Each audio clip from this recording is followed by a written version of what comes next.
Hello, everybody. Welcome to the next episode of Authentic Podcast. I'm your host, Takuma Robinson, and I have a special guest here, Alan Cornfield. Alan is well known in the DC area. He's a business owner here. He's also a martial artist. And I thought he would be a good person to have a conversation with for today. So welcome to the podcast, Alan. Good morning, good afternoon. It's about on the cusp. Thanks for inviting me to be here. It's my first time doing a podcast, and I've only listened to part of one, so this is all new for me. Yeah. It should be fun. Yeah, it should be. So thank you again for coming. Let's start out. Let me get a little bit of information about your background. How'd you grow up? Where'd you grow up? I grew up in New York, on Long Island, and when I went to the University of Maryland, and I decided to stay here. But my education as a kid, I was not a good student. School was really hard for me. I had learning disabilities, which nobody seemed to pick up on. Okay. And I just listened well enough to get C's, because I could listen and I could pick up. And when I got to college, it got better. Did you go to University of Maryland? Well, at first I just wanted to go into the military. Oh, and my mother said, "You're a good Jewish boy. You're not going into the military." I said, "There's nothing else I can do. I can't do schoolwork." Well, after my freshman year, I had a really bad back, and I'd always had a bad back.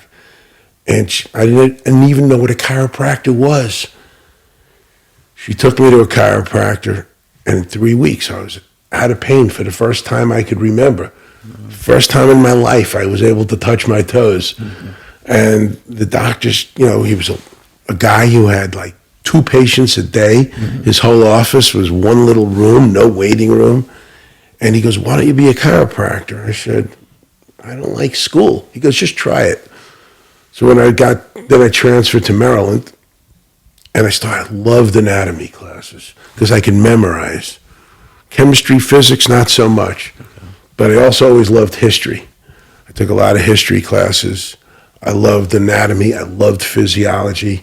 And all of a sudden, it all started to click. But it didn't click until I realized I had to rewrite the textbooks. I couldn't read them.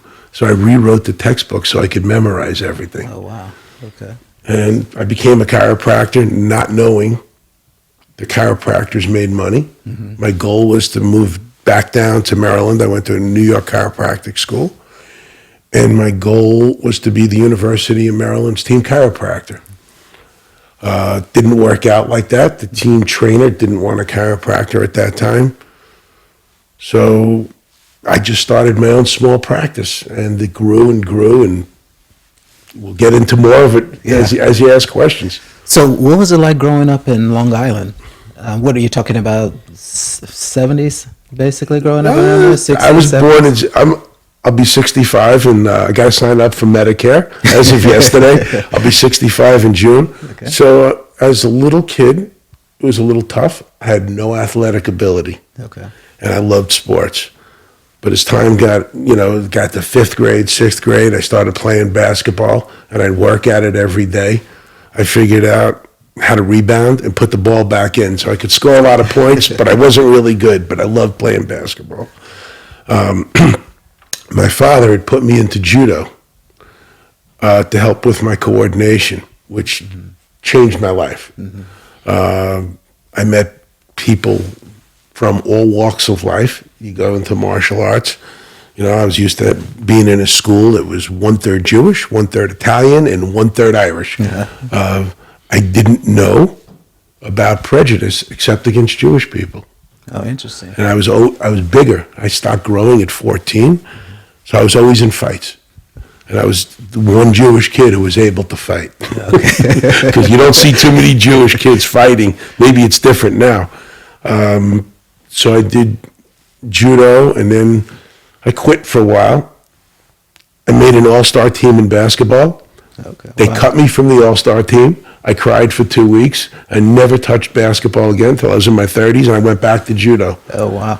And the school I was with was on Long Island, but also in the Bronx. So I got to meet all these people from the Bronx. They got to meet their first Jewish friend. Mm-hmm. And to this day, I'm still friends with all that was my first Community. meeting of, Latino people from the Bronx, and it was great. And we're still friends today. Most of them have had too many surgeries that they can't participate. I've been really lucky that I'm able to still do stuff. And that's one thing I've admired about you, is that you have continued to stay on the mats. And I know that I wasn't there, but a few years ago, you actually competed in IBJJF. A group of students all went out to Las Vegas, and you did really well. My understanding is that you won it for your weight class. And Yeah, it was great. Right? I didn't know what to expect. I was nervous. A friend of ours, Roland, Joe Gray, and Mike Moses, who was my instructor at the time, came at me and said, "You're doing this," and I didn't want to, and I did it, and it wasn't so hard, like. All of a sudden, you're fighting with guys. I mean, it was a 3-day tournament. I'm watching these guys the first couple of days in their 30s with tattoos, muscular. I couldn't tell you. I was nervous. Yeah. And then all of a sudden, guys are over 60. Yeah. They all know they got to wake up the next day. And you're fighting. And I realized I was getting tired, so I just went right for a choke. Because I said, let me get out of here. So it worked. I was surprised. It was a great thing, and I tried it again last year. I took second place in the open division, but definitely did not fight as well. Okay. Right now, I'm trying to get mentally prepared to try it one last time. Oh, wow. But about martial arts, one thing is for the body, which is obvious to everybody, but what it does to give somebody confidence. It's an amazing thing for children. It helps with coordination. It helps with confidence. It helps mentally 100%. As well as physically. It gives you confidence because anybody could be okay. You don't have to be great, but you could be okay, and you could be out there and you're competing with different people. You get to meet people who are black or white or Spanish, or Jewish, or Muslim, or Christian, and you're all together. Because when you step on that mat, you're all the same. 100%. Yeah, I agree. Especially about the part with kids. I put both of my kids in jiu-jitsu when they were younger. And I saw what it did for my oldest in terms of her confidence, being smaller people in general. I think when you're a kid, being smaller than everybody else really can affect you in terms of how you interact with people, because if somebody says something, which kids do often, you can't really defend yourself. You feel nervous about confrontation, and I think it gives you a way where to get confidence and feel comfortable in your own body, saying, well, whatever happens, I've been in this situation before, I can handle it. Being able to deal with tough situations, because you find that on the mat all the time, and being able to persevere and to work towards goals. I also think it's another lesson that is learned through martial arts that's not really talked about, but it's the way of learning how to lose. Because you lose a lot on the mats. You can work really hard on being good, and you're going to find somebody else who's just better. Maybe they may not be more skillful, but they have another way of being effective. Maybe they're just bigger, maybe they're just faster, maybe they have better endurance, maybe they have some move that you can't do, and you have to just be able to accept that I have to get better. There's no one's going to do it. It's just you, and you can't blame anybody else for your failures. You just have to figure out a way to keep going forward. I always blame the other guy for being better than me. No, no, but it's just no matter what. But it also pertains to schoolwork, because you're going to have hard tests, and there's always going to be kids that are smarter. Yeah, but you just got to do the best you can be. I remember when I was a kid, and I was having trouble in school. I'd come home with bad report cards, and my father said to me, "Because I won't be mad if you do the best you can do." Yeah, he goes, "But you're not doing the best you can do." So it took a long time for that to sink in as one of the life lessons you learn from your parents. Mm-hmm. And the other thing about martial arts is it teaches you respect. Yeah. And people need to respect one another. Because people are going to have different ideas, different opinions. In jiu-jitsu, it might be somebody likes arm bars, somebody likes throws, somebody likes chokes. You might be different, but you gotta work it out. And the great thing that I found with jiu-jitsu is everyone wants to help everybody else. There's just a thrill in teaching somebody something, and then they go and they do it on the mat. Like, I know now I'm a lot older than the guys. I'll never be that good. I mean, I didn't start jiu-jitsu until I was 57. So it was really late to start, and I did it because of my son. But I found, especially through throwing, I'm able to throw people that other people can't do because I learned judo as a child, and I learned how not to be thrown. And I could help other people, like, learn those techniques that, because they don't concentrate too much on takedowns at jiu-jitsu, where it's a big part of the game, because once you get somebody down and you're on top, they're not getting up. Right. And what's the point of doing jiu-jitsu if you can't get them down? It's very hard. You get really proficient at being on the ground, but if you can't get them there, then you nullify your own. For me, the first 2 minutes of a 5-minute match, I knew, okay, just go around our friend Roland told me, he goes, just play with them, Alan. Let them pull you around the mat. Their arms will get tired. And it worked. Oh, yeah. People get tired because they can't keep fighting with their arms. And you don't have to use too much strength at the beginning. But anyone that says it's all technique is wrong. I agree with that. So let's switch subjects for a second. Sure. One of the reasons why I wanted to have you on the podcast was because, obviously, we both know we view the world differently, and that's normal. We all come from different backgrounds, but I think that we both come from a good place of wanting the best for the country, wanting the best for the world. And I'm trying, from my point of view, I'm trying to get a better understanding of how other people reach their conclusions. I'm not saying that my conclusion is right or wrong, but I'm just trying to get a better sort of understanding of how people view the world. One question I've asked every guest, and I'll ask you the same, about our country. We're both Americans. What does America mean to you, and what does it represent to you? I think I mentioned earlier that I like history. Yeah. So I look at things from back as far as the Revolution. Okay. And maybe a little bit before.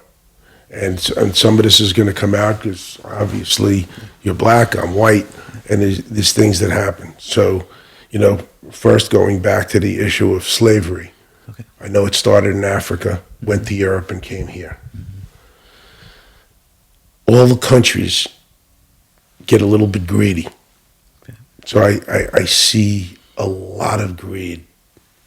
And so I go back and I say, okay, England started the colonies to make money. And to them, it was a business. They weren't thinking about taking over a country because it wasn't the country. Right. It was a bunch of 400 tribes. So they just took this land and they went there, they set it up. And I'm sure there was problems, to start out. And as it started to grow, people came here for religious freedom or other freedom. They came here. There was no country yet. And then they started to fight back. But they were taking raw materials, right, sending them to England. England would make the products and then send them back and make them buy it. And they had different things like the Stamp Act. And I'm sure we both know a lot of the same history. Right. Unfortunately, it turned into a war. And I'll come back to the war part. And then I look at what happened where originally the 6 original presidents, and it was a small country, were part of an elitist group. The 7th president was Andrew Jackson, and he was not an elitist. He was a soldier from Tennessee. Yeah. And he just said, they had this idea, the word was manifest destiny, and we're going to take the land from everybody. Now, it started, Jefferson, as we know, in 1803, took the Louisiana Purchase, which gave us a lot of land, but it wasn't really the French's land to give away. They just said it was theirs. We paid $15 million, and they gave us the land. So now, they had to get people like explorers like Lewis and Clark, and there's a lot of stories there. But what happened to the Indians or the Native Americans now, and the words changed, but it's the same people, Yeah. was horrendous. They died not so much by being killed, but they died from diseases. The Americans made a lot of treaties that they broke. People talk about George Custer and stuff like that, and what really happened is they made a treaty with the Indians at that time, and then somebody thought they discovered gold, so they took the land back. They fought back, and troops died. Yeah. I don't know if there was a better way of figuring out how to get along with people, but there were some tribes that were fighting tribes, and there's some that weren't. But when they had the Trail of Tears and they took them out west, the people in the South found tobacco and cotton was a way of making money. Right. And the people in the North had factories. Right. Okay, so they had businesses, and they probably didn't like that they had to pay everybody, but they resented the fact of slavery. Right. I think some of the Civil War, because now I'm trying to move ahead in history, some of the Civil War was fought over slavery, but I don't think that was the main issue. I think it was business. Interesting. I think it was business, and but it became over slavery, which was a horrible thing. And I don't know. It's hard for me to imagine how Lincoln, had he not died, how different it was. But the North, because they had more people and more money, they win the war. But he decided that let them have their land back. And it took time. But I grew up at a time in Long Island, because you asked me before, maybe 10% of my school was black. Right. And I asked these guys, because everybody was friends. They said, and I asked them at like our 20-year high school reunion, did you know about prejudice? I didn't know it existed until I moved to D.C. I did. It just went past me. I don't know. Maybe I was living in the twilight zone. And they each one said to me, we knew people hated Jews. We didn't know there was any prejudice against blacks because we were friends with everybody. I moved here. It was very different. Now, it doesn't mean that's not how it was in New York. No. And I think about things like welfare, which Lady Bird Johnson, I think that she pushed her husband into this, was a great idea, but it got abused. And the way I see history, whether it was good or bad, up until then, the black family unit was a really close unit, for better or for worse, whether it was religion or they stayed together. And after the 1960s, people were having children out of wedlock. People of all sorts started to get divorced. It's what, 50-50 now? Yeah. People learned not to stay together. Right. They said, okay, they learned to grow apart. So you asked me back to about America. I think America first is a good concept, because if we're going to provide help throughout the world, we have to be strong ourselves. Right now we all see in the news what's going on with Ukraine. And now I'm getting back to a point that I started with. I see people writing on Facebook every day, I support Ukraine. Well, I don't know anybody that doesn't support Ukraine. And I don't know anybody, not that I know, that's pro-Russia. But unfortunately, in every war, there's a winner and a loser. And people are dying. And it's really easy to say, I support Ukraine, but we're not sending our kids over there. They're losing, I don't know how many people a week, but I'm sure it's a lot. Cities are getting destroyed, and the future is hurting. I can understand how people don't like Donald Trump. He says a lot of stuff. I think he's a lot better this time around than he was last time. And personally, I don't know what to make of Elon Musk. I have no idea. I don't know much about him, but I do know that people love Tesla. They loved electric cars, and one side was all saying everything electric, and now they're saying nothing electric. And I just don't get it, So I try to look into things. I said, well, is electric really a good thing? Yeah. And I said, it takes gas-powered vehicles. To get electric, you have to have coal. They were destroying the coal industry. You can't get it from other countries and make them wealthy and making us poor. It takes gas-powered vehicles to get natural resources out of the ground, unfortunately. And then they had batteries that would go bad after 5 to 7 years. Then you can't dispose of the batteries, and it costs too much to replace them. So I didn't know what the answer was. And I guess a hybrid car seems like the best thing. But an amazing thing, I don't know if you knew, in 1900, they had electric cars. Yeah. And the auto industry stopped it because they didn't want to replace oil, So I watch all these programs about American history and how it happened, and Rockefeller from the 1800s and Vanderbilts and Ford and all these things. I'm sure you watch a lot of the same program, and it's absolutely amazing. And Carnegie and Steele and what happens, and with some of it with philanthropy. So we all love America, but we just have a different view. Personally, I asked a kid, this lady that I knew because I coached her kids in sports, and I used to coach with her ex-husband, and she came over. Her son was trying out for lacrosse, and he got hurt on Saturday. She goes, "Oh, can I bring him over?" "Yeah, come over to the house." And she goes, "Education's fine." I said, "Okay." And the kid's name is Liam. I said, "Liam, so tell me 2 famous presidents that were born in February." He goes, "I have no idea." He goes to Wooten High School. Okay. And his mother's going, "What are you talking about, Liam? We all learned about this." He goes, "I never learned this." I said, "Did you learn about transitioning?" He goes, "Oh yeah, we all learn about transitioning." And the mother was outraged. Interesting. Yeah. So I also believe in unity.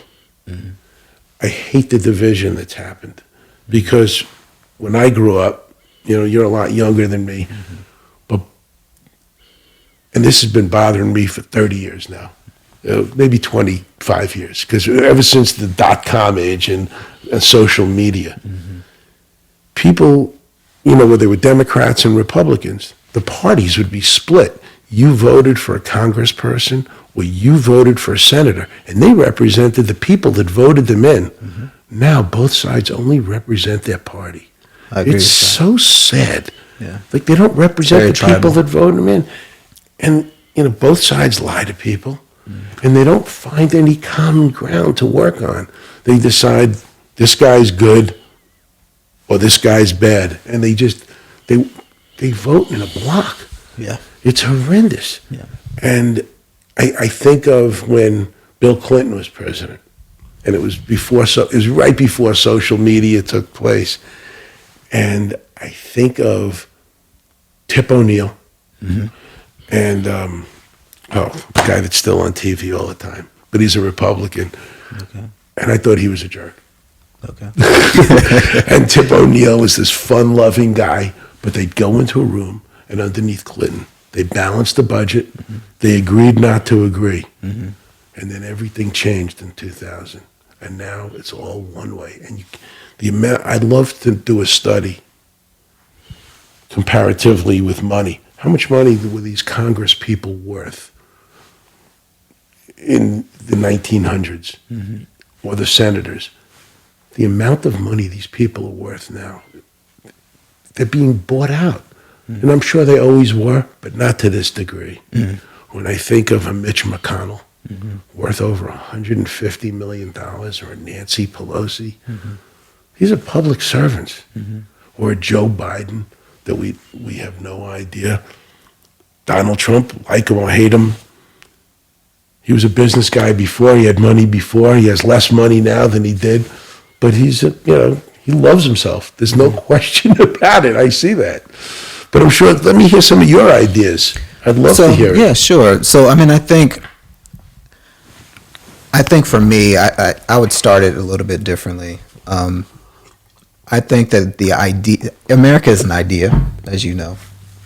It was a new country that was coming out of the old world, where we had a lot of old world problems. You had countries that were theocracies.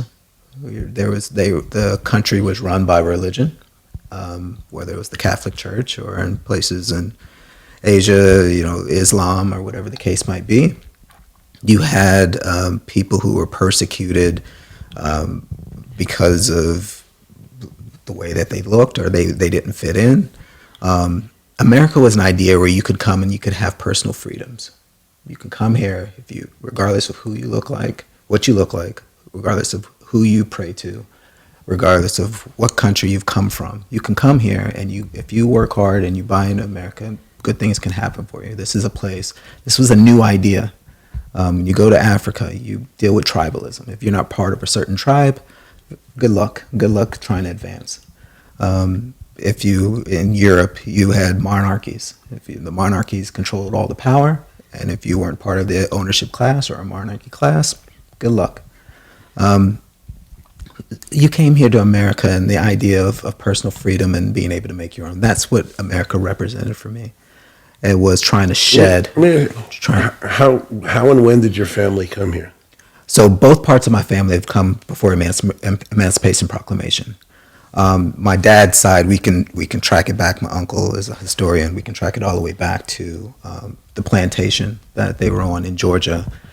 They have letters from our ancestors at that time. When she became free, she went to Texas to try to find her sisters, and we have letters that they were written at that time. Oh, so they came here in the early 1800s. Yeah, they were here before 1865. Yeah. The Emancipation Proclamation was what, 1862 or 63? I think it was 1865. No, that was when the war ended. Yeah, that's what. The Emancipation Proclamation was 2 years before that, declaring. Yeah. All right, so 1860s. Yeah, but they were there a long time. Yeah, my family's been here for. How did they get? Obviously by boat. They didn't take a plane. So how did they come in? Like through what? So I'm not sure of where. I know that I'm not sure where they came in. Most of what I know is there's a plantation outside of Savannah, Georgia. And that is where my father's side, my father's side, I guess, that's where they were. That was the plantation that they worked. So they were brought here to be slaves. Yeah, they were enslaved, yeah. And same with my mother's side, they were from North Carolina and the Carolina areas, and through the plantations there. But I don't know how they came. The problem that we have as African Americans is that a lot of the history was lost. Well, the names all changed. They changed the name. If you spoke the same language as another person at the time, if you were on that plantation, they sold you.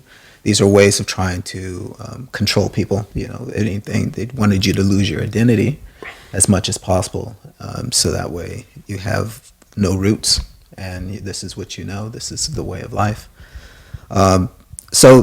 But to get back to what I was talking about in terms of that's what I see America as. I see America as always being an idea. And I remember Benjamin Franklin, I'm sure you know this, when he signed the Declaration of Independence, he said, they said, is this going to be a republic or a monarchy? And he said, it's a republic if we can keep it.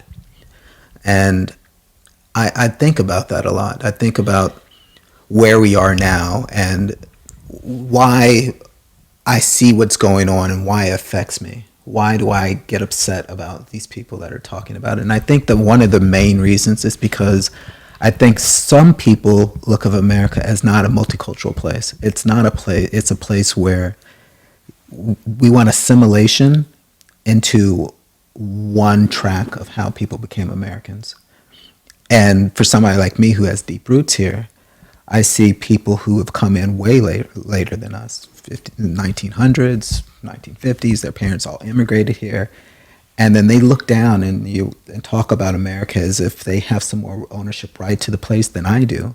When my family's been here forever, and we've fought. My family's been. I'm a military family. My dad was from the Army. He was in the Army for 20 years. My grandfather, not my grandfather, my uncle is in the Navy. My grandfather was in the Navy. My brother is, my half brother, I should say, was in the Army.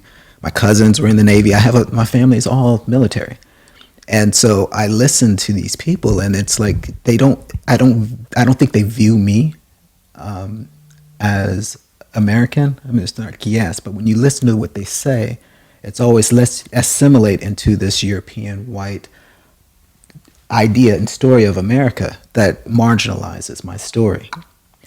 And it's like why don't we all just have unity? But it's never, I'm going to actually try to bring you in and be inclusive of other people's rights to America. It's always, why don't you assimilate into my idea of America? And so it makes it very hard sometimes for me to hear those types of things and calls for unities when we can't even have anything that celebrates African Americans. It's seen as a down thing. The only time I hear sometimes people talk about African Americans and their contributions is during Black History Month, and it's usually 2 or 3 people. America does not really talk about African American history.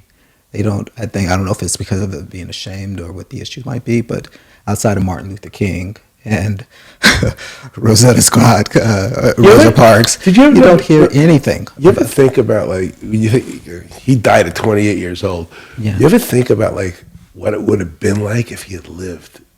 Who are you talking about? Martin Luther King? Well, he was hated. You got to remember, Martin Luther King was persona non grata number one in this country. As time went on, I think his death. I think he did more in his death than he did in his life because people didn't like him. He preached. He was very radical. People, in terms of, he was someone who brought about economic. He was worried about the economic class and the ownership class. He talked about economic equality. That was actually when he came here and did the "I Have a Dream" speech. It was part of a workers' economic movement. That was why he was here. But he was hated. He was on the terrorism group from the FBI. It's the revisionist history again. It's this idea that people liked him and believed him. No, they hated him. They hated this guy because he pushed these ideas of trying to include African Americans in just basic life. But it's not just that. I mean, it's the same with America. We don't hear about African contributions. We don't hear about Latino contributions. We don't hear about anything. And I talk to people and I write on Facebook, and people ask, well, what did Black people ever do for the country anyway? Or what did they? It's funny. I never hear about. I hear so much more about what Black people have done than Latinos. Well, neither. Or Indian Americans. We have come and we know nothing about these people. Nothing. To me, that's the worst thing, is what happened to them. I mean, they just got wiped out. I agree, 100%. And I'm from Tulsa, Oklahoma. So I grew up around these Indians. The Cherokee, I know the Cherokees, I know Creek, I know these people who went through the Trail of Tears. This is where they ended up. So, but their history is completely lost. So the idea that we had one culture and that America has never been a multicultural and was not this idea is hard for me to take. It's hard for me because I think it marginalizes people who can't assimilate in a way that a German American, that's the biggest ethnic group in the United States, are Germans who came in the 19th. It's not the Irish. It's the Germans, yeah. I think the Irish. I think of, like, all these newscasters and politicians. And detectives, they're all Irish. Yeah. I always try to say, with a lot of things, whether it's healthcare, education, stuff. I always think we can all complain, but how do you make it better? Right. So I came up with a few ideas, and they're a little crazy, but I came up with them 40 years ago. I was like sitting there in chiropractic school, and me and my roommate, we were playing backgammon. We started talking about yin and yang, and like if the Redskins win the Super Bowl and they don't the next year, it's going to be bad. I'm thinking, how do you improve education? You know, so you don't judge. I mean, I don't know why teachers aren't a merit-based system where how a kid does when they're there, how people want to be in the class, and how they do the following years. And teachers all come out with altruistic ideas, and somehow it fades. So I had this other idea of taking kids of all different religions in second grade, putting them together so they could learn about each other and not to hate each other. Yeah. Because I watch a lot of these old Westerns on TV, and it happened last night, but I know all the episodes, and there's a guy, Cheyenne. I don't know if you've ever seen Cheyenne, and he's this big white guy, but he was brought up, his family was slaughtered, and he was brought up by Indians. Okay. It's a show, and the guy is Clint Walker. He's a big guy, and there was an Indian chief named White Cloud, and there was this other guy named Abbott, and they hated each other. They killed each other's families. And this guy, Cheyenne, made them get together and look at each other in the face because they've never met each other. And he says, you still hate each other? It's hard. And I think if people meet and talk, you know, it's like, you know, I know people think a lot of things about me. And so when I used to play, before I did jiu-jitsu, I played basketball every day. And one of the guys, you know, when I started jiu-jitsu, he goes, you know, you're the only one that's still friends with all the black guys. He goes, even though you were outspoken and said stuff, he said, you were the only one that wasn't prejudiced. He goes, because you said what was on your mind. He goes, but we came out to dinner with you, to your house. You hung out, we went to games, and we were all friends. He goes, the other guys would say the right things, but they didn't show it. And it never thought of it like that. And it's true. I mean, even the comment you made earlier where you said growing up in Long Island, you didn't see racism. No. For me, I found like that, and I guess you said that the black people there said the same thing, but I find that hard. I find it hard as an African American, and I've even seen it with my kids, to grow up in America and not know that you're black, not to experience racism. I can't think of a celebrity right now that's a black celebrity, regardless of what their political affiliation is, except for Candace Owens, who now I can't even include her because she's changed her position, who said that they've not experienced racism, that wasn't the thing that they had to overcome. I think it's something that you recognize very early on as a black person here, that you're not considered like the rest of the people there. You're tolerated but not celebrated. So you think about this every day. You write about these. How would you make it better? How would I make? Well, I think the first thing is that's why I try to start. I try to start it by just saying, what is your idea of America, right? Because once we have an idea and say, well, this is what America is, then we can kind of branch out and say, well, does this actually fit the idea of what we're doing? Do these types of things that we're seeing, does that make sense? Like, should we say that trying to be diverse or inclusive is a bad thing? How did these ideas become bad words? Diversity, equity, and inclusion. Those to me seem like on the surface, those are very good things to try to promote. That they would, from my point of view, those sort of things, they correlate with the ideals of America, of being a new country where I don't care where you come from, you're Japanese, your parents are from Israel, or you wear a yarmulke, or you wear whatever, who cares? You come here, you do whatever you do, and you live your life, and you give it the best, and the best things are going to happen. But unfortunately, the way I see the diversity echo, it excluded people. Who did it exclude? So I see, like I talked to a friend of mine, Jewish guy. His daughter has a 4.4 or 4.5 GPA. Couldn't get into Maryland. her friend, who's also Jewish, wrote down she had a 3.8 or a 3.9. Checked off the box that she was black. Got into Maryland with a scholarship. Yeah, I agree that there. So I think everything, like, I really, in my heart of hearts, like when I think about this, I just want everything equal. I don't know how to get there, Right. but that's how I think if we, like, I think we were getting there. We were getting there, slowly but surely, and I think it turned around in the last 10 years. I think we were, well, I don't know if we'll ever really get there, but it was getting closer. People didn't care so much. My kids, like, you ever see the program All in the Family? Yeah, I've seen that. Yeah. So I wasn't allowed to watch it as a kid. Okay. It's one of the only things. I wasn't allowed to wear overalls, wear clogs, or watch All in the Family. That's what I wasn't allowed to do. But my kids, they never thought about if their friends were Jewish, black, Irish, or disabled. Yeah. One of my daughter's best friends, and to this day, from kindergarten on, is totally disfigured. It never registered to my kids. Yeah. I don't know how that happened, but it did.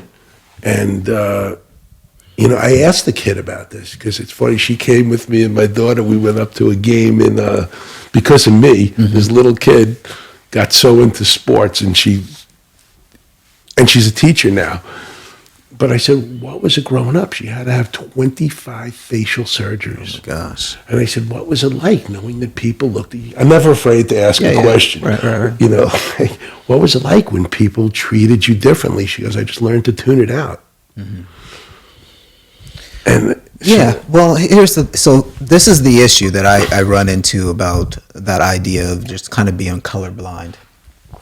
I don't think that you can really be colorblind here unless you accept the social order of things. And what I mean by that is we both understand that until you can put a point, but a large part of this country's history, race mattered, right? Race just mattered, gender mattered too, but race mattered. And if you couldn't eat it, it was segregation, right? So, like, I watched the movie, I think I told you years ago, I told you the Green Room. Yeah. I told you about that. Yeah. And, like, I knew it, but you don't really know until you see the movie. Right. And it's outrageous to me because I didn't experience it. And I rewatched the movie The Butler. Yeah. Just recently because I want to learn about Right. other people's cultures, Right. so you can learn how they get there. Okay, sorry. But to no, interrupt. not at all. But what ends up happening is if we take a snapshot right here, it's 2025, and I look around and I'm saying, oh man, African Americans are poor. Their school systems are worse. Their neighborhoods are worse, and their health outcomes are worse. How did they get in this position? And so you have to, if you just look at it right now and you say they make less money on a house, almost every metric, they're doing worse. And so when you look at that, you can come up with two conclusions.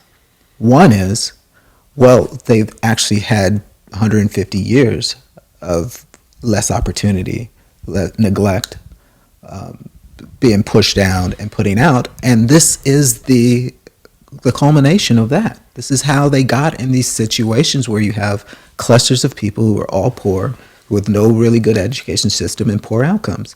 Or you can say that's just the social order of things. That black people naturally are supposed to have been in worse situation. It's their culture. It's not crime happens in poor neighborhoods. Crime, it doesn't matter what color you are. So right? I think about this all the time. And I think, what happened? And I started saying about welfare before. Right. And if education and things progressed, it was different. And I'm watching it now with COVID and post-COVID. When you give people money, doesn't matter their color or the religion, and they're not doing anything to earn it, it's a problem. And then there's a level of expectancy.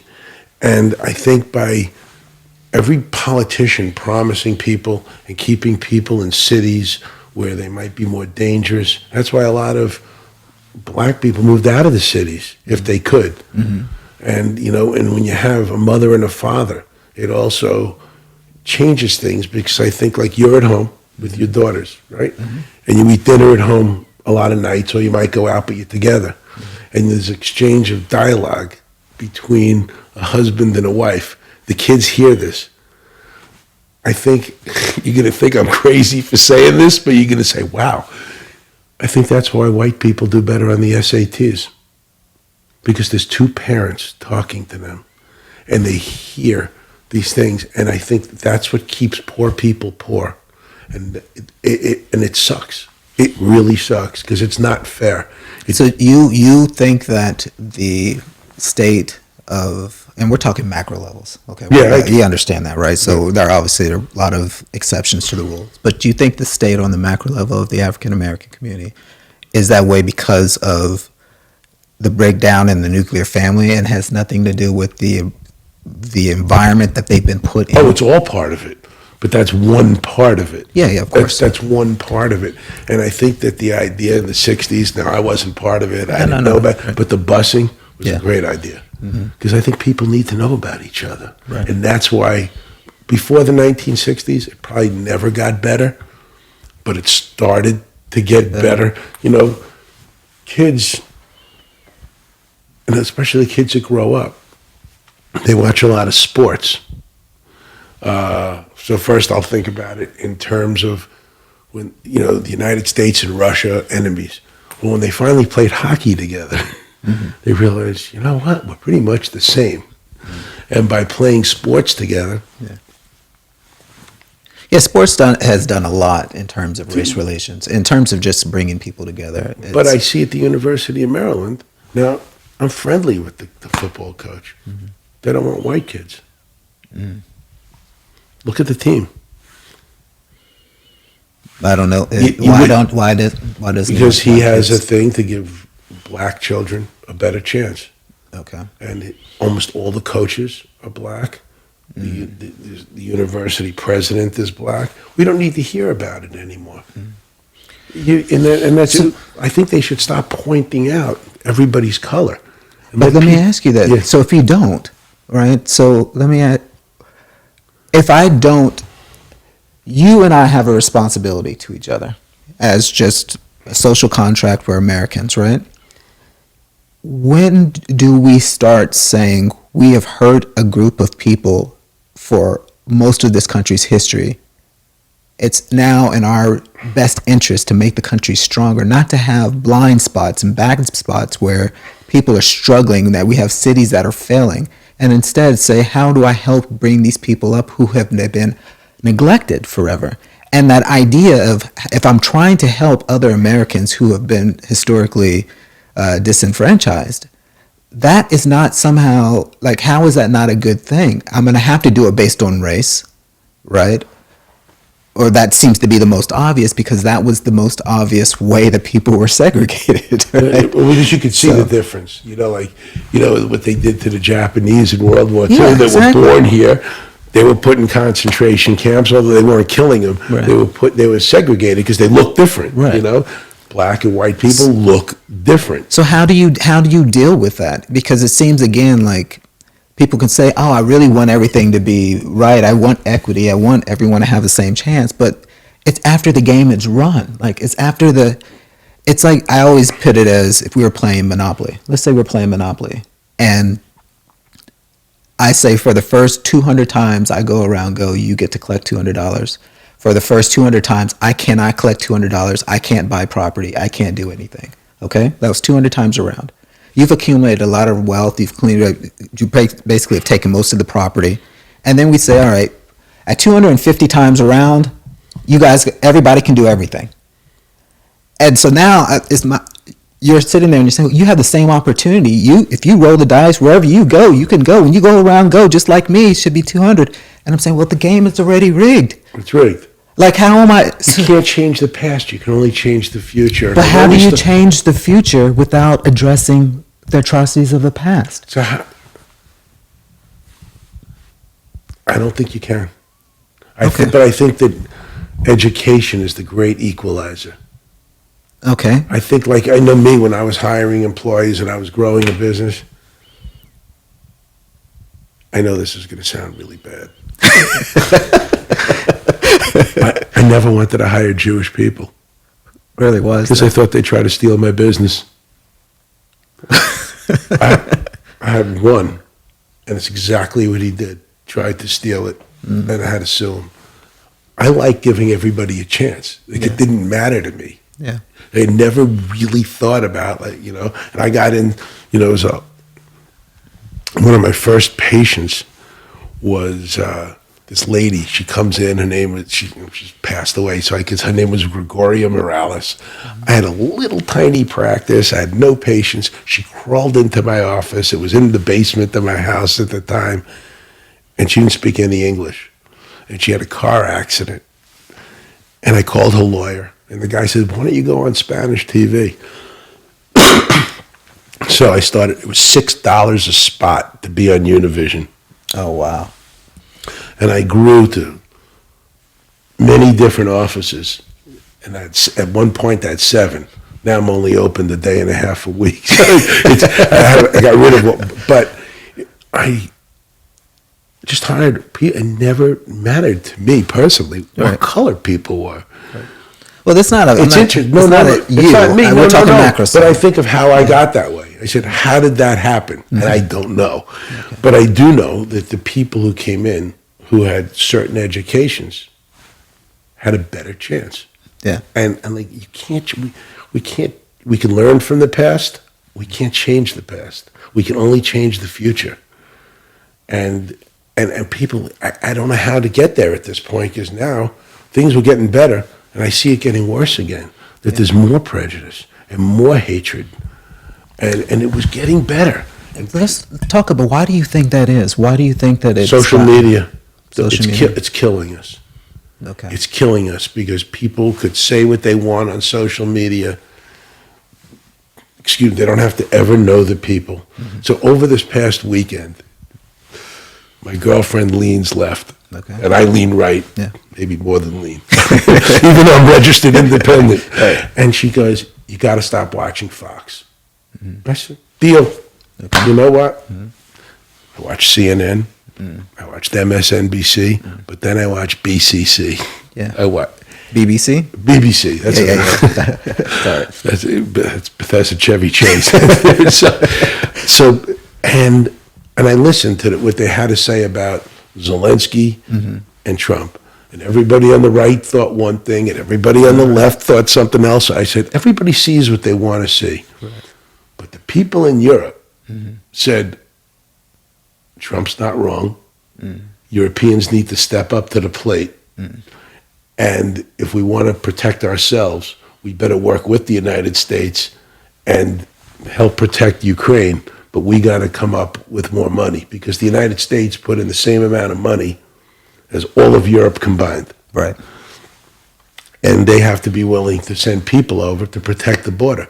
And I don't know if you could really protect from Putin, but I think you can if everybody works together. And I really hope Trump doesn't take us out of NATO. I don't think it will happen, but I learned from that. I wanted to see how every different person sees this. Right. And then, you see, there's a speech last night. Yeah. I only watched some of it. I watched some of Cheyenne at the same time. I was watching the New York Knicks.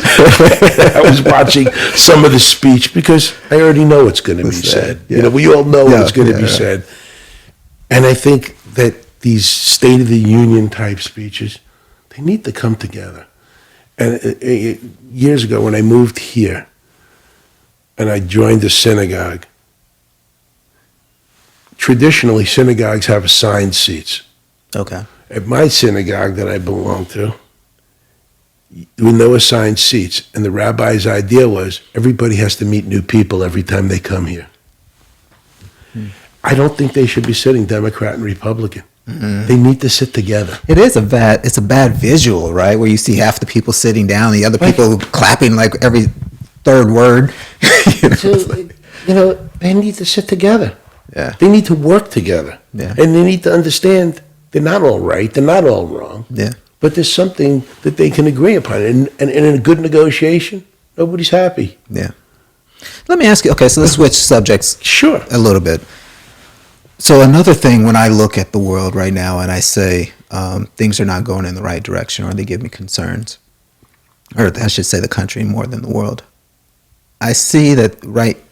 I think that the founders were very smart in the way that they set up the country.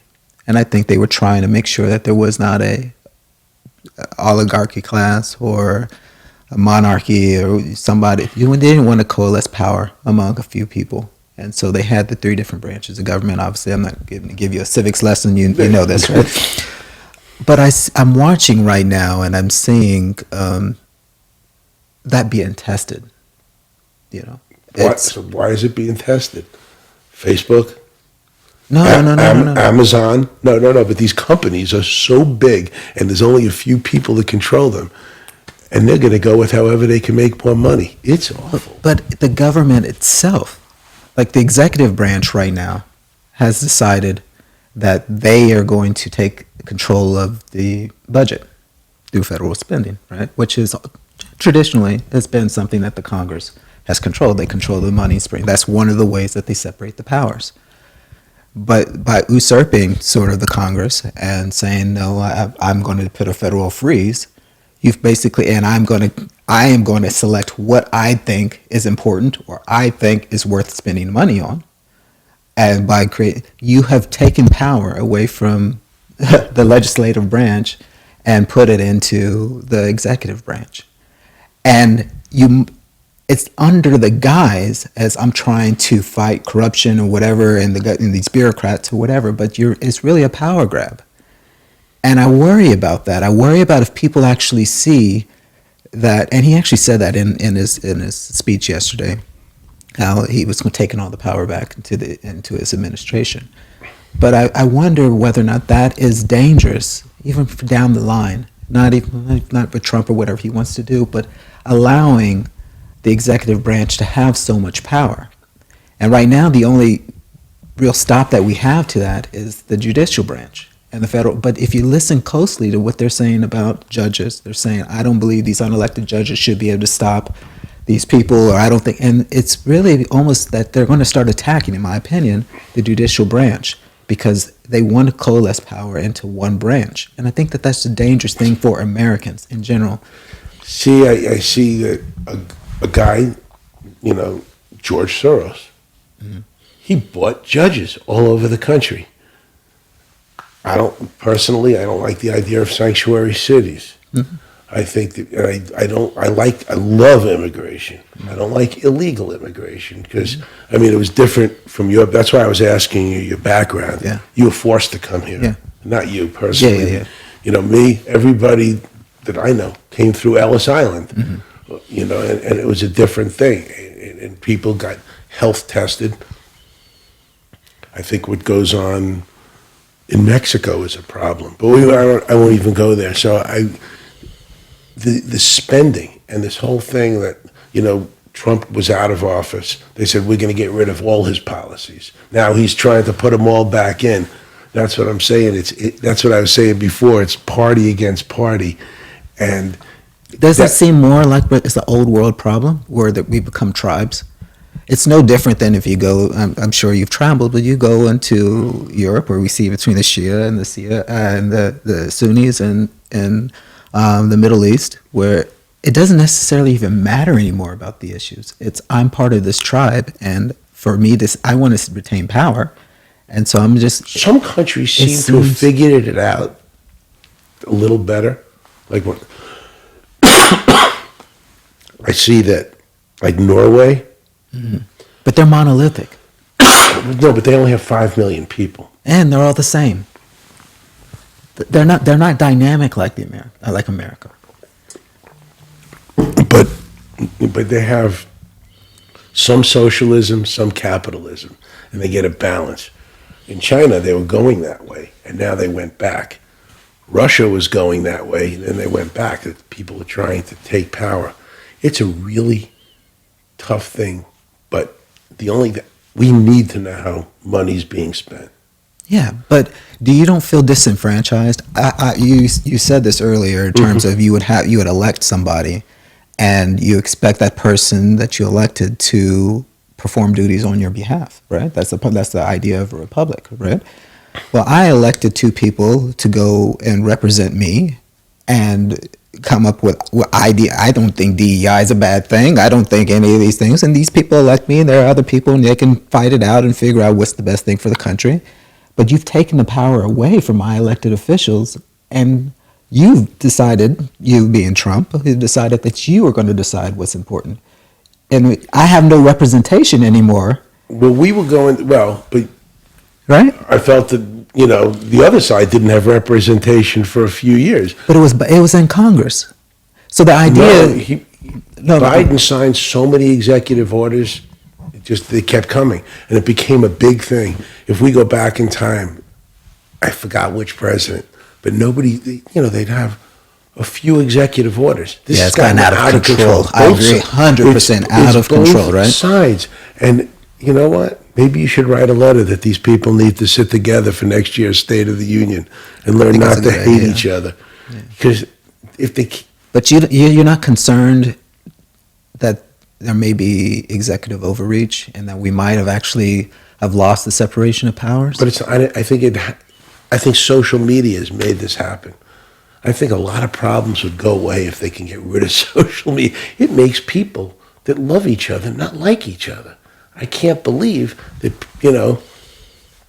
what people write. So what I wrote all weekend long, I tried to write thoughtful things about Ukraine, not taking sides.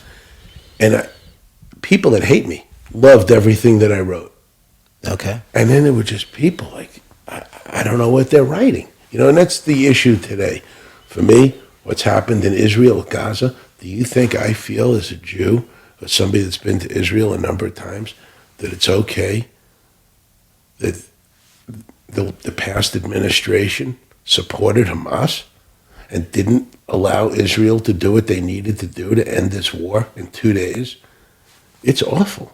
And that, and the best thing that can happen now, and the way that got to be Gaza to begin with, everyone says that it's occupied land. Up until this past war in the last year and a half, there wasn't a Jew in Gaza since 2005. They gave them all their freedom. Israel gave them billions of dollars to build a port. The upper level people there, they don't even live in Gaza. They live in other countries, and they took all the money. They have more money than you can imagine, but the people there suffer. So and I'm thinking, how did this happen? How did these people, college kids, get $500 tents and learn to hate Jews? That's how I'm seeing it. You're sensitive to your issues. I'm sensitive to yours. No, and I'll just be frank. I purposely, and I've had conversations with people who are more informed, much more informed than I am about what's going on in the Middle East. But I've almost been purposely ignorant about it because it turns me off. I don't think, from what I understand, it seems like there's blood on both sides, and we've been trying to figure this thing out forever, and it's not gotten any better. And I don't know whether or not me throwing myself in there is going to make it any better. But one thing that I can say from the outside, and I don't know the ins and outs, that I found a little bit strange was when Hamas attacked Israel and they took all these people and hostages, and they went back, and Israel was rightfully so decided that they were going to attack back. They had the ability to turn off the light and their water supply. And to me, it's like, if I am a country and I can turn off another country's lights and their water supply, I basically can oppress. I basically own that country. Because that's not how it happened. Okay. So they were given, they got all this money, and they get money from all over the world. So way back in the 70s, now the Palestinians, a lot of them came from Jordan. They went to Lebanon. Unfortunately, they breed hate. I wish it wasn't like that. The other Muslim countries or the other Islamic countries don't want them because they want to do better. Saudi Arabia was going to they want to be prosperous countries. Egypt, and they're all doing better. They don't want the Palestinians coming there. They could just take them in. It's a land 5 miles wide by 30 miles long. It's not that much space, Gaza. and how it originally happened. And and like in the Israeli, per person, Gaza has more hospitals than anywhere in the world because they hide weapons in the hospitals, in the basement, and in the schools. And they use the women and children to shield them so it looks bad to the rest of the world. In Israel, you could look at all the scientific achievements. It's miraculous what such a small group of people could actually do. There's only 18 million Jews in the world. The Spanish Inquisition killed half the Jews. Hitler killed a third of the Jews that were in the whole world. So they gave them land. And a lot of these it's. But are you saying that they didn't? When you said that that's not how it happened? Are you trying to say they did not turn off the power? Oh no! They had the water? ability to because the leaders of Gaza didn't give them the ability. They elected Hamas, and they made a mistake. They didn't have. They were given the money, and they didn't take care of their stuff themselves. It wasn't like Israel was purposely keeping control. They ended up being in control. Like if you're a Palestinian anybody, and you're in Israel, and you get shot, they'll take care of you in the Israeli hospitals. I mean, it's very different. But the fact that these people are allowed in this country to breed hate on all the college campuses, and where are these kids in college coming up with $500 tents? Who's funding them?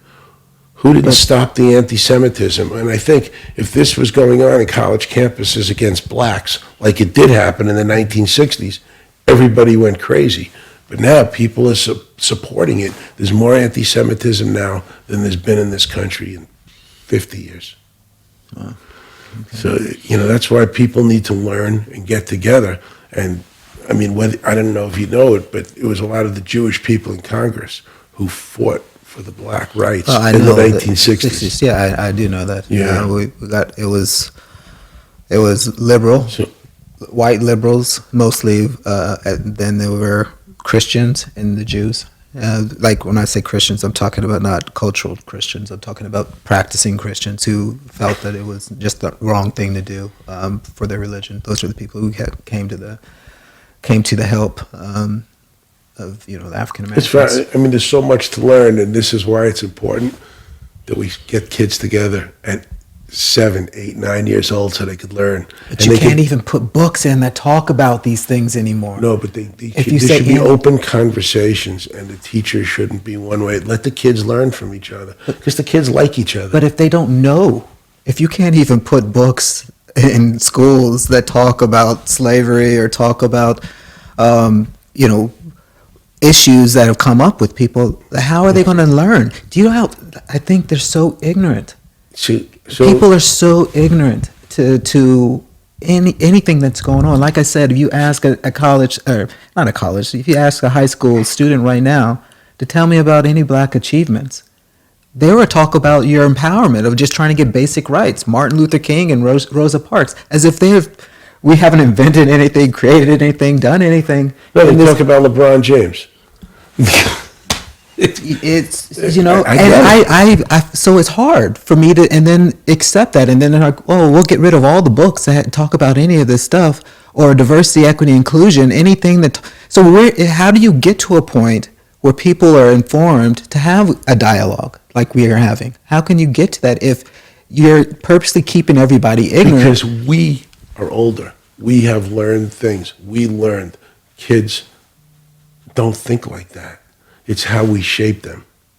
And I think if you put kids together, they learn to. That's why sports, not always, but they learn to like each other and they become friends. Like you saw Brian's song.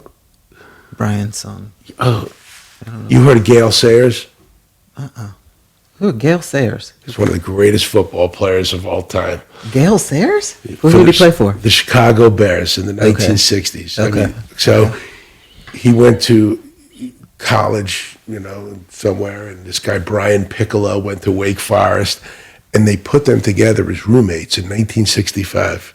And blacks and whites hated each other. Yeah. Okay, these two guys became best friends, and and Brian Piccolo died like at 28 years old. he got leukemia and died. And it's if you watch that movie, you'll cry. You can't control but crying. But it showed how people, when you put them together, they learn to fight together. They learn to work together. I just always think, like, when people are in the service, and I don't like what happened with the black community. You're talking about the military. I actually think we should all be in the military. I think even if it's for only a year, get rid of the senior year in high school. Because back to my original, what I was saying an hour ago, you put blacks, whites, Christians, Jews, Muslims, you put them together and let them experience life together. You get kids who don't have two parents, kids who have no parents, kids whose parents are alcoholics, or kids who could be drug addicts. You put them all in. You get rid of a lot of the drug and alcohol problems. I wonder why there are more kids committing suicide in this country when they have it easier than any other place. I don't know why people are trying to destroy capitalism when you see everybody has a car, everyone has a cell phone, not everybody, but most people have food on the table. Why are they trying to destroy this? So I think about all these different, you got me thinking in so many directions here. And there's so much to be learned from each other that I think the military, you don't have to fight. But if you're in the military, you get trained, you get in better shape, you learn, you get educated. But I don't like what happened in the military. Like I think of Vietnam. Probably 60% of the soldiers were black. It's horrible because they're only 12% of the population. Right. But a lot of the white kids would go to college and they'd become officers. Yeah. Right. See, I think about so education is a great equalizer, but you got to make it equal. Not you can't just give things to people and teach people. We got to stop teaching people to hate each other. Anyway. No. I mean, I agree. I agree with. I understand where you're coming from, and I know you're coming from a good place. I just know it's very hard from where I'm coming from to just be like, well, education is the answer. I don't only mean school education. Education could be military education, putting people together. Yeah. They learn not to hate each other. Yeah, that is true. Some people are going to hate each other. Like personalities, right? What is it? The Oklahoma people didn't like Tim McVeigh. No. The bomber. McVeigh. He's the bomber. No. Oh my God, Westbrook. Oh yeah. I mean, Russell Westbrook. Russell Westbrook. Guys didn't like him, and they didn't like the other guy who's now on Philadelphia. That's now in Philadelphia, not from Oklahoma. Yeah, no, it was Harden. It was Westbrook. Oh, people didn't like. Yeah, he's at the Clippers, I think. Harden. Oh, is he? I think so. I can't follow.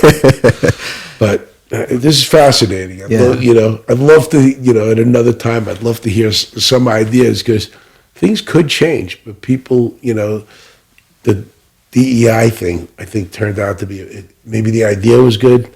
It turned out bad because it shouldn't exclude people.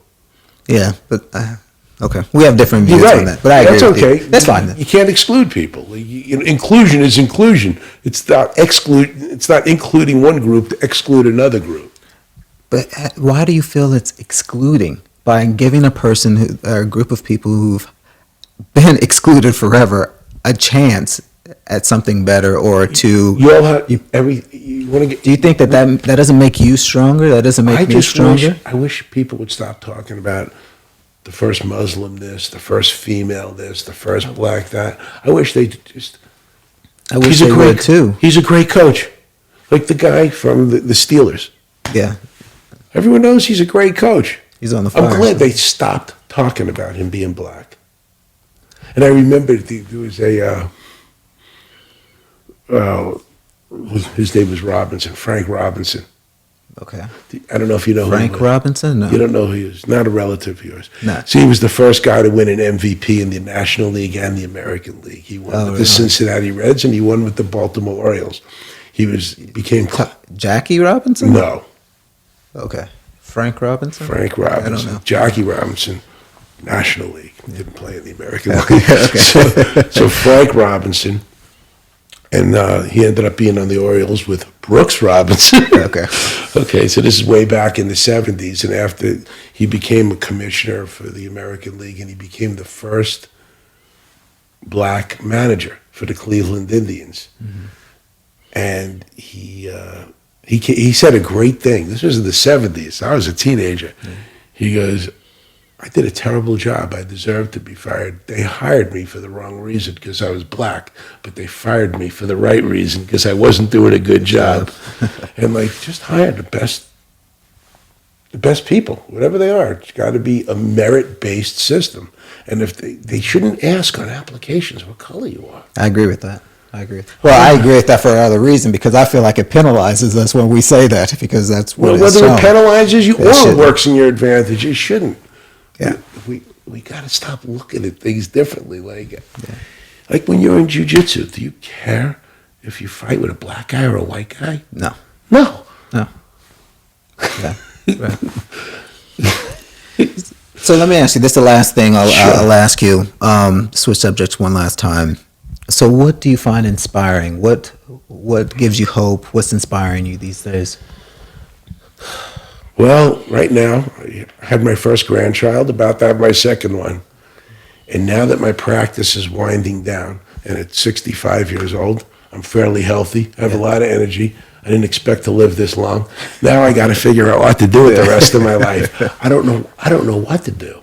Like, I'm trying to give away my practice for free and told the people, I'll build your business. I don't care how much money you make. Just hire me 2 half days a week. And it's difficult. So what inspires me? You know, people say, oh, you should have been a politician. I said, I got too much dirt in my closet. I had a crazy childhood. Yeah. You know, I did a lot of things, that probably weren't so good. Like lending money at 50% interest. And if people didn't pay me back, I knew what I had to do to get the money back. And then I made enough money to pay for chiropractic school myself. Oh, wow. And then, I said, because I didn't ever expect anyone to take care of me. Yeah. But what would motivate me now? Trying to help out my grandchildren. It's a little political, but not so much. With the hiring or the appointing of Robert Kennedy Jr. Whether you think he's crazy or not, I love the fact that people are talking about health again. I love the fact because, you're talking about your child who has issues. Yeah. The food additives are killing these kids. My son-in-law was 28 years old, high blood pressure, borderline diabetic, had to have his gallbladder out, doesn't play sports. He's 6'3", strong as hell, and 300 pounds. My daughters have different health problems. I said, stop eating how you eat. Yeah. I said, I cook almost every day. I'm on my own. Nobody's going to do it for me. Yeah. Learn how to cook. Yeah. Stop ordering in. My daughter who's, has the babies, they don't even go shopping. They call up, one of these places and they deliver food. I said, are you kidding me? Yeah. Yeah. Like, doesn't even occur to me. And the only time I ever ordered food into the house is when I was coaching it, and I had a whole team come over how to order pizza. Yeah. The only time I've ever ordered food to my house. I would never think about calling Uber Eats or anything like that. People got to get out and take care of themselves. And, I didn't learn the lesson until I was 40. I was probably 240 pounds. I was working 14 hours a day. Oh, my gosh. And I said, you know what? I'm going to die. And at 37, this guy, Fred Foster, who now coaches football at Georgetown Prep, he goes, I couldn't run, I swear. I couldn't make 50 yards. No. He goes, I'm going to change your life. And, we started bike riding and running. And at 40, I did a triathlon. I said, I'm never turning back. Wow. And, he's a black guy. And we used to go bike riding and have discussions for hours. And he grew up in Queens, and he was telling me about the prejudice there. So one of the things that motivates me, I'd love to educate people about food. That makes a lot of sense. Because it drives, I think that's another problem, that people who don't have money eat crappy food. Yeah, the food deserts. They don't even have access to fresh foods. Although Trump eats McDonald's, I wish he'd outlaw McDonald's. I wish he'd just get rid of it. I think when I buy pasta, I thought about it before, but not really. But since Kennedy, I buy European pasta. It doesn't have additives. Yeah, yeah. And like my girlfriend drinks diet soda every day. I said, "What are you doing?" Yeah. She goes, "Oh, that's my one vice." I said, "It's not your only vice, and it's an easy thing to get rid of. Yeah. These things have additives in them." Yeah. And there's always something you can do and move your body and exercise. And I can't imagine what you go through with your older daughter. Yeah. Because it hurts. Yeah. But can she dance? If she doesn't have a flare, then she's fine. The issue is that flares become very frequent, and when you have a flare, your whole body's inflamed, and when it's inflamed, you can't move. Is there any kind of nutrition that really helps out, like turmeric? Yes, turmeric helps. Yeah. In the sense that if you put it in a lab, it'll help with inflammation. But for it to really have an effect, the amount of turmeric you have to eat, it's nasty. It's like bowls full of turmeric. So send her to India. Exactly. Right. She loves Indian food. She loves it. So, so I try every Sunday. I make this concoction that I just made up with carrots, beets, apples, ginger, turmeric, matcha, and whatever other chia seeds, flax seeds. Yeah. I grind it up and I put it in jars, and that's what I drink before I go to the gym. Oh wow! Does it help? I don't know. Yeah, but it doesn't hurt. Yeah, 100%. Well, listen, Alan, I don't want to take too much of your time. Thank you so much for joining me. Thanks for inviting me. I take it as an honor that you reached out to me. I was really excited. I was nervous. Comfortable behind the mic, I guess. Yeah. But I take it as an honor, and thank you for having me. And thank you for joining again. For everybody else, please listen out for the next episode. Again, this is Alan Cornfield, and we'll see you then.